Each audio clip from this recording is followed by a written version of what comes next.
ពីមានទឹកយូរទាំងមូលពោពេញទៅដោយអារម្មណ៍នៃការគៀបសង្កត់បានជ្រាបចូលពេញអាកាសដង្ហើមដែលដាក់ឈ្មោះតាមផ្លេកបន្ទោកាត់ឡើងកណ្ដាលខ្យល់និងភ្លៀងបន្ថែមខ្ញុំបានឬគាត់នៅខាងក្រៅសំឡេងធ្ងោដែលស្រងូតស្រងាត់និងឈឺចាប់សំឡេងនោះគឺជាការតស៊ូរបស់គាត់ប្រឆាំងនឹងបណ្ដាសាសំឡេងនៃការជែកវែកញែកខ្ញុំមានការព្រួយបារម្ភហើយខ្ញុំបាននិយាយអំពីវាចង្កៀងមួយហើយខ្ញុំបានប្រមូលភាពក្លាហានដើម្បីរុញវាចេញគាត់បានចេញទៅខាងក្រៅគាត់ដេកលើដីជាពស់ធំមួយរាងកាយរបស់គាត់រមៀលចុះឡើងដោយមិនឈប់ឈរវាហាក់ដូចជាគាត់ឈឺចាប់ខ្លាំងណាស់កុំចូលមកជិតទៀតគាត់បានកត់សម្គាល់ឃើញខ្ញុំសំឡេងគាត់ស្អកការព្រមានស្ងាត់នៅឲ្យឆ្ងាយពីខ្ញុំមិនអាចគ្រប់គ្រងខ្លួនឯងបានទេរស់នៅក្នុងផ្ទះផ្ទាល់ខ្លួនរបស់អ្នកតែមិនបានដកថយទេរួនខ្លួនមើលគាត់ឈឺចាប់ប្រមូលខ្លួនរាងកាយញ៉ាល់បន្តិចបេះដូងញ៉ាល់បន្តិចគាត់មានគំនិតតែមួយគត់នៅក្នុងចិត្តរបស់គាត់ដើម្បីធ្វើឲ្យគាត់មានអារម្មណ៍ធូរស្រាលបន្តិចដោយមិនស្ទាក់ស្ទើរបន្តិចសោះតាំងពីពេលដែលខ្ញុំនិយាយចេញមកតាមពិតទៅការដកយកតែម្នាក់នោះចេញម្ជុលសក់ពណ៌ប្រាក់ត្រូវបានចង្អុលមករកនាងដោយចាក់យ៉ាងសាហាវគាត់បានចាក់ចុងម្រាមដៃចុះក្រោមឈាមរបស់គាត់ផ្ទាល់បានលួងលោមគាត់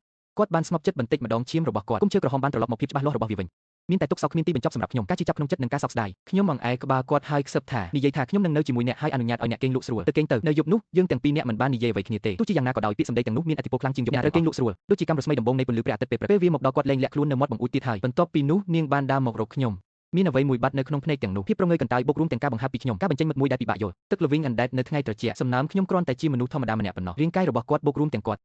ទោះជាយ៉ាងណាក៏ដោយគាត់បានធ្លាក់ខ្លួនឈឺបន្ទាប់ពី2-3ថ្ងៃភាពត្រជាក់បានរត់ពេញរាងកាយរបស់ខ្ញុំហើយខ្ញុំមានអារម្មណ៍មានតែពេលដែលការយល់ដឹងរបស់មនុស្សម្នាក់ខ្ញុំបានឃើញភ្នែករបស់នាងតាមរយៈលើកទី1ហើយដែលខ្ញុំបានឃើញវាបង្ហាញខ្លួនខ្ញុំនាងមានអារម្មណ៍ភ័យស្លន់ស្លោហើយត្រូវបានប៉ះពាល់ញ៉ាខ្ញុំក៏ជូតវាចេញយ៉ាងលឿនម្ដងទៀតកម្លាំងអារក្សមួយបានចូលមកក្នុងខ្លួនខ្ញុំបន្ទាប់ពីកូរវារហូតដល់ខ្ញុំក្អួតចេញឈាមនាងបានដកដៃចេញភ្លាមហើយក្រោកឈរឡើងឈរមើលដោយអស់សង្ឃឹមនាងបែរខ្លួនហើយប្រញាប់ចូលទៅក្នុងទឹកជ្រៅមួយសន្ទុះក្រោយមកគាត់បានយករុក្ខជាតិមួយដើមមកវិញសិត Canoderma lucidum ភ្លឺចែងចាំងនិងភ្លឺរលោងក្លិនក្រអូបបានធ្វើឲ្យខ្ញុំមានអារម្មណ៍ស្រស់ស្រាយនាងបានរកឃើញសៀវភៅវិទ្យាសាស្ត្រនៅក្នុងពិភពមនុស្សលោកសូមអនុវត្តតាមជំហានខាងលើដោយប្រុងប្រយ័ត្នដាំអស់បុរាណឲ្យពុះហើយរងចាំខ្ញុំឲ្យឆ្អិនពេលនាងភ្ញាក់ពីដំណេកស្រាប់តែមានអ្វីមួយនៅលើថ្ងាសរបស់នាងដំណក់ញើសល្អិតបានជាប់នឹងពួកវាបន្តិចចាននោះមានសីតុណ្ហភាពត្រឹមត្រូវថ្នាំល្អបានស្រក់មកលើបូមាត់ខ្ញុំ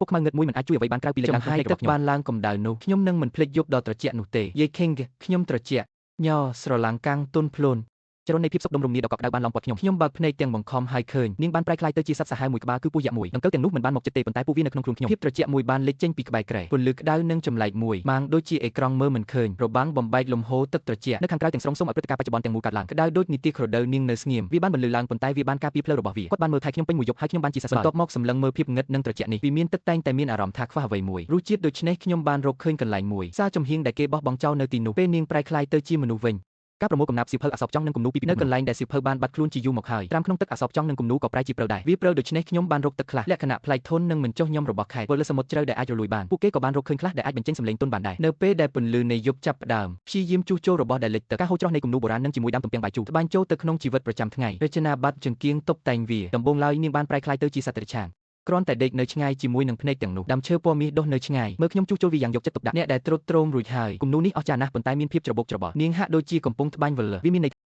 ការអូសទាញតែមួយដងនៃកន្ទុយវែងយ៉ាងច្បាស់លាស់ស្នាមប្រឡាក់លើគំនូរដែលខូចស្នាមប្រឡាក់ត្រូវបានលាងសម្អាតឲ្យស្អាតហើយបន្ទាប់មកជាច្រើនដងឬនឹងដើមទំពាំងបាយជូរត្រូវបានត្បាញចូលភ្លាមចង្កៀងដ៏ប្រណិតមួយខ្ញុំមកក្បាលដាក់គាត់លោកបានពន្យល់ថាសត្វរមែងស្លាប់ទាំងនេះវត្ថុនោះត្រូវការជួសជុលយឺតមុនពេលវាអាចស្ដារឡើងវិញបានដើម្បីស្ដារឡើងវិញនៅភាពរុងរឿងពីមុនរបស់វាជាមួយនឹងវេទមន្តត្រូវបានសម្រេចភ្លាមដូច្នេះវាតិចជាងអារម្មណ៍នៃភាពថ្មីថ្មោងនឹងពេលវេលានោះការធ្លាក់ដីល្បាប់គាត់ភ្ញាក់ផ្អើលយ៉ាងខ្លាំង